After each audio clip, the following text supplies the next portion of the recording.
So kailangan kong gawin ngayon, mapagkasya ko yung tatlong motor dito sa van. So ZX6R, Z900, saka GS750. So ngayong araw naman guys, mamimili tayo ng motor na mga pambenta natin, pantinda natin mga big bike na second hand, pero sobrang sariwa itong mga nakuha natin. So para sa mga hindi nakakakilala sa akin or hindi nakakaalam, negosyo po natin is buy and sell ng mga big bikes saka mga second hand na kotse. At syempre yung Motorcycle Towing Philippines, nagtotowing tayo ng mga big bike, transport, bike rescue, lahat yung ginagawa natin. Ito yung first stop natin, ito yung ZX6R na 2024. Grabe guys, 2024 sa papel to ha, pero 2023 binili to. Yun, madili. Dito tayo ngayon sa Tugigaraw. Meron ulit tayong kinuha kay Boss Lowell. Pangatlong bike na natin na nakuha to sa kanya. So marami tayong mga tropang mga big bikers dito sa Tugigaraw at Isabela at sa mga taga Norte. Ito pangatlong beses na natin bumili ng big bike dito.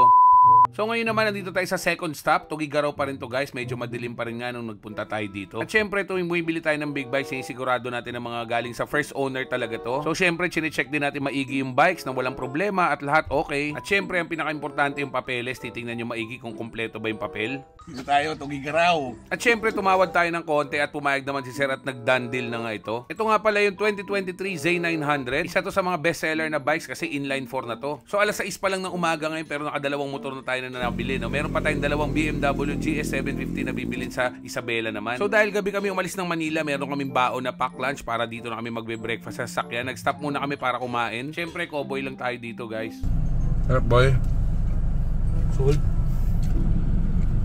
So galing Tugigaraw, biyahe ulit tayo ng 2 oras pabalik ng Isabela. So itang sunod na kukunin natin dalawang motor na to. So medyo madugo ng pagkamada nito. Shout out kay Sir. May video yan Sir.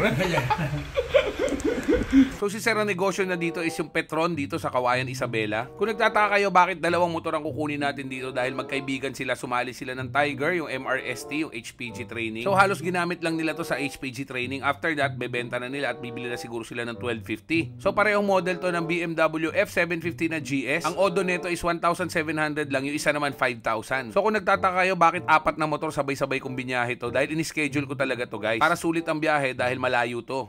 So yun, ngayon nandito tayo sa Isabela. Meron ulit tayo kukunin 2 pang motor ulit dito, yung GS750. Sa tropa rin natin itong mga riders. So galing na tayo ng Tugigaraw. May ginawa tayong 2 big bike, isang ZX6R, isang Z900. Tapos ngayon naman ito yung kukunin natin 2 GS750. So kailangan kong gawin ngayon, mapagkasya ko yung 3 motor dito sa van. Tapos yung isa momotoring ko na pauwi. Kasi kung hindi, malayo-layo to. Babalik na naman tayo dito, sayang yung biyahe. Ito yung mga motor oh. So ito yung plano kong motorin, pauwi. So ito yung kakarga natin 3. Tapos ito si Boss Rico. Yan ha, Petron, shoutout sa Petron, Kawayan, Isabela. O, pag kailangan nyo rin mga second hand na kotse dito sa Isabela, pati truck, meron si Boss. Buy and sell, kapwa natin buy and sell yan. Let's go!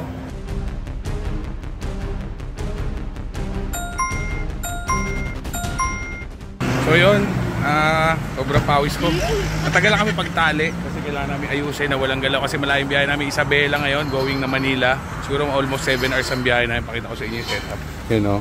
So ZX6R, Z900, tsaka GS750. Kasi itong isang GS750 gagamitin natin, mumotorin na natin papunta Maynila. Electronic suspension, available lahat yan, for sale lahat. Tapos syempre, paalam tayo kay Boss Rico, makikiligo tayo. Kasi grabe pawis natin.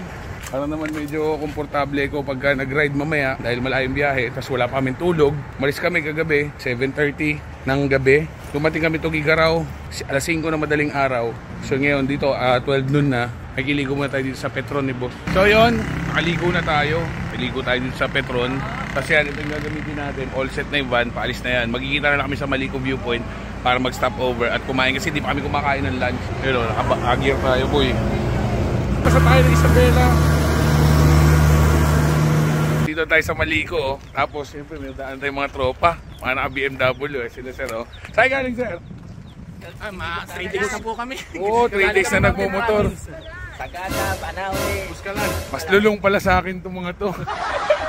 Yo, shout out. Anong grupo niyo Sir? Kalikot Elite. Kalikot Elite. O yan, ang mga Kalikot Elite, shout out oh. Basket lang. Bigla ang nagkaroon akong ka-ride. Yo, siyempre may nakakilala sa atin mga tropang rider. Galing sila ng Banawe, Wangud, Puskalan, tapos Sagada. Grabe, sa 3 lang sila.